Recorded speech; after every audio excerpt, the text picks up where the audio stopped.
রহমতুল্লাহ।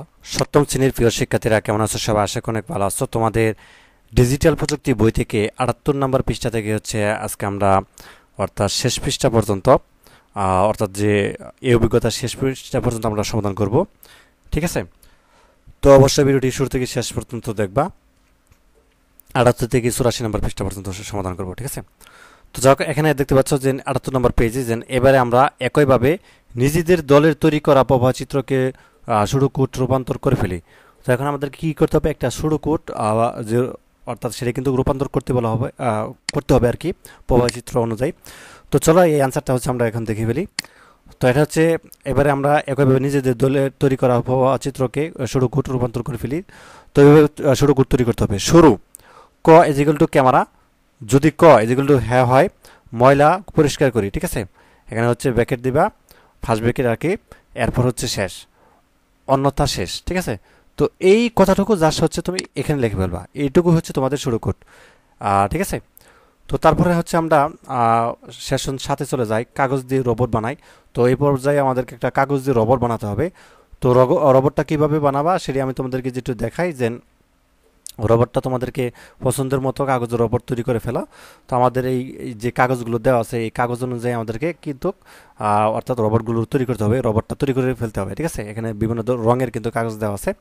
তো এই অনুযায়ী আমাদেরকে একটা রোবট তৈরি করতে বলা হয়েছে। তো আমরা হচ্ছে রোবটটা ছবি যদি দেখাই তোমাদেরকে, রোবটটা হচ্ছে এরকমভাবে আগের তার প্রতিগুলো কেটে নিজেদের মতো রোবট বানায়। তো এইভাবে হচ্ছে একটা রোবট তৈরি করতে পারো। ঠিক আছে, এখানে বিভিন্ন কাগজের এই ব্যবহার করে ঠিক এইভাবে হচ্ছে তোমরা একটা রোবট অর্থাৎ আগের পাতার প্রতীকগুলো কেটে রোবট বানায়।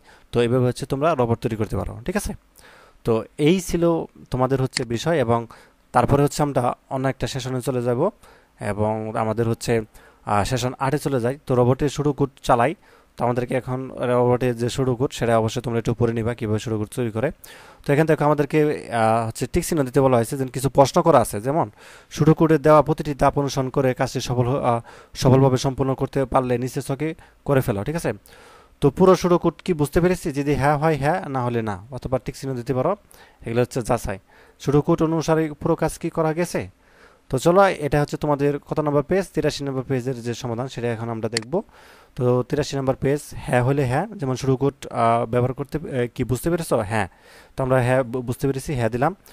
আর শুরু কোড অনুসরণ করে পুরো কাজ কি করা হয়েছে? হ্যাঁ, আর তারপরটা আমরা হয়ে দিলাম। ঠিক আছে, এবং শুরু কোড কোথা থেকে কি কোনো সিদ্ধান্ত নিতে হয়েছে? হ্যাঁ, আমাদের কি মনে হয় এর চেয়ে আরও কম ধাপে পুরো শুরু কোড সম্পূর্ণ করা যেত? হ্যাঁ। ঠিক আছে, তো তারপর আমরা দিতে পারি শুরু কোড এমন ধাপ বাদ পড়েছে সেটা অবশ্যই প্রয়োজনীয় ছিল না, সবগুলাই হ্যাঁ, শেষেরটা না। ঠিক আছে, তো এইভাবে হচ্ছে তোমরা এটা পূরণ করে ফেলবা। এটা হচ্ছে 83 নম্বর পেজ। ঠিক আছে, 83 এবং 84 পৃষ্ঠা মিলে আসলো, শখটা তোমাদের দেওয়া আছে। তো যা হোক, আশা করি বুঝতে পারছো। তো এই ছিল তোমাদের হচ্ছে 78 থেকে 84 নম্বর পেজের সমাধান। তো পরবর্তী হচ্ছে আমরা নতুন অভিজ্ঞতা, শিক্ষণ অভিজ্ঞতা 6 চলে যাব, বন্ধু নির্বাক ভাব বিনিময়। এখান থেকে শুরু করবো। তো ধন্যবাদ সবাইকে ভিডিওটি দেখার জন্য। আল্লাহ হাফেজ।